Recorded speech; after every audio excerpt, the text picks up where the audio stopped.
that's what's more fun for me. I spent most of my life as an actor.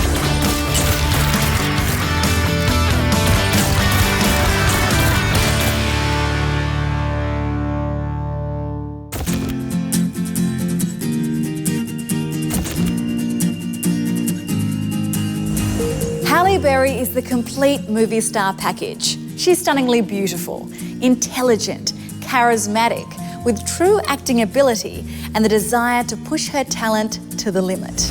A former model and runner-up in the Miss USA competition, Halle wasn't looking to take the easy path to fame and fortune when she went to audition for her first movie role in Spike Lee's Jungle Fever. Originally called up for a conventional minor role, Halle pushed Lee to consider her for the role of Vivian, a young crack addict.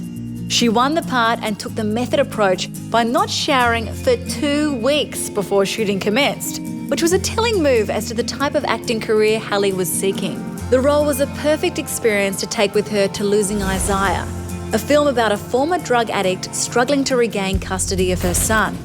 Exploring issues of parenting and what impact race has on a child's life caused Halle to reflect on her own childhood. I can understand and respect the position of people who feel like black children should be raised by black parents. I understand their concerns, but being black and raised by a white mother, I think I'm proof positive that that's not necessary. All it takes is a parent or a family that is aware of the special needs of a black child. You have to teach them about their history, their culture, their heritage, prepare them for racism, provide them with images they can aspire to be like, that look like themselves. If you do all those things and you have a lot of love, I think anything is possible. Another intellectual role would pop up next as the political activist Nina in Bullworth. Halle matched the director, writer and star Warren Beatty with her performance, really embracing the role model aspects of her character. I play Nina, and I'm a character that's very political. She's a Berkeley graduate. Her mother was a Black Panther, so she's very political and is very connected to her community and their advancement. She represents how he sold himself out, how he has not stood up for what he really believed in. And I think he's attracted to her for that reason. And it wasn't long until Halle took the mainstream and comic book fans by storm in the big screen version of the Marvel comic X-Men. Being cast as the striking white-haired mutant Storm boosted her star status, qualifying her for the summer blockbuster market. And that next year, Halle joined our very own Hugh Jackman in the hacking thriller Swordfish. When I read that role, I thought this is not an easy role to cast because she's the ultimate manipulator, that character. She turns on a dime and she is amazing at it. And she's sexy, and she's funny, and she's deadly serious. She can just change like that. And there's not many people around who can pull that kind of thing off credibly.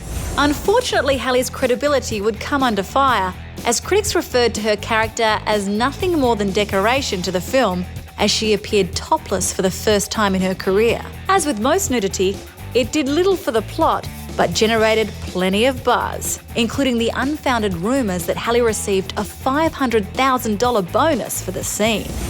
It's very important that you understand that Ginger is the kind of woman that is very confident, she's very aware of her sexuality, and she's smart enough to know just how to use that. And she's free with her body. And she spent a lot of time in Europe and overseas, and over there, you know, topless is really no big deal. It's America with our social milieus that make it seem, you know, incorrect. As usual, the critics jumped the gun, underestimating Halle's dedication and skill. So she jumped into the cauldron of Monsters Ball.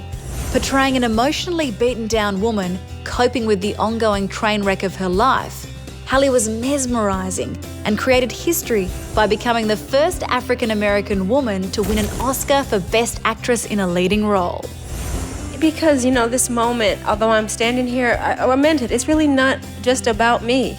You know, it's about so many people that went before me, that paved the way, and people who are fighting alongside with me, and the ones that will come along, whose path will be indelibly easier because of everyone. So it's not really about me as much as it's about so many other women of color who have tried to permeate, you know, this system for so many years. And today, this meant, you know, hope. That glass ceiling was broken wide open, and that just feels good for me and for all of them too.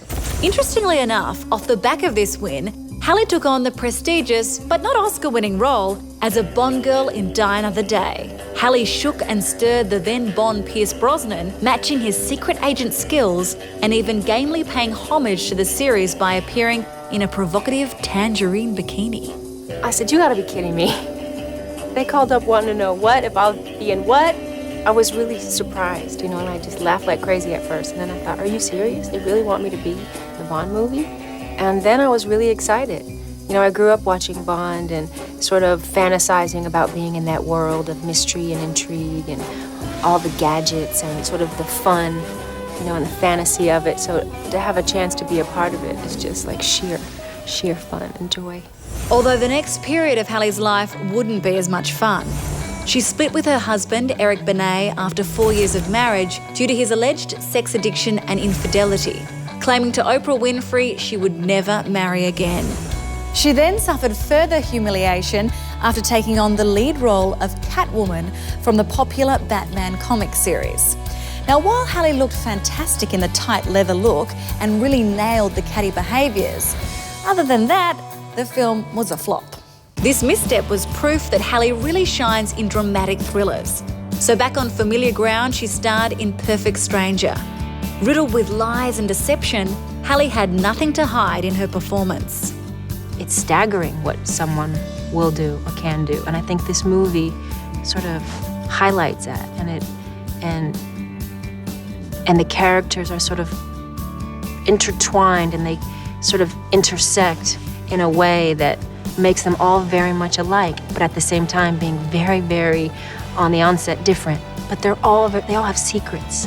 They're all hiding something. They're all pretending to be not exactly who they are all the time, and that makes them all connected in a weird way and makes them kind of the same in a weird way. And Halle's co-star Bruce Willis wasn't holding anything back either. You seldom get parts where you get to flirt so unabashedly. And I did. I mean, it's not a hard day at the office when you have to go to work and flirt with Halle Berry.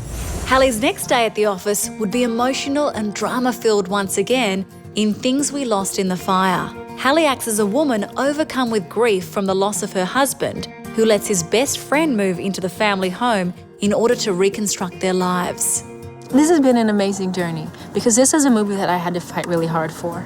So anytime you fight really hard for something and you want something and there's a role that, you read, and I just knew that I had to play this, and to have been chosen and have been given the opportunity to bring this to life, it's really gratifying at the end of the day to say, I did it, and I convinced them to give me an opportunity, to give me a shot at something that I just in my soul wanted to do.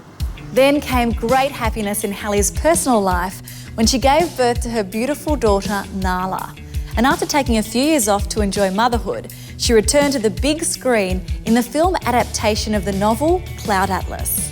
It took 3 great directors and a great screenplay to take that book, all of the material of that book, and sort of condense it into something that was palpable for a 3-hour, 2.5-hour movie. If you read the book, I think it was hard to do, but I think Lana and Andy and Tom did a great job at it. After a highly acclaimed and substantial career in Hollywood, Halle has positioned herself as one of the most powerful female leads in the industry. So, at the top of the game, how would she like to apply her influence?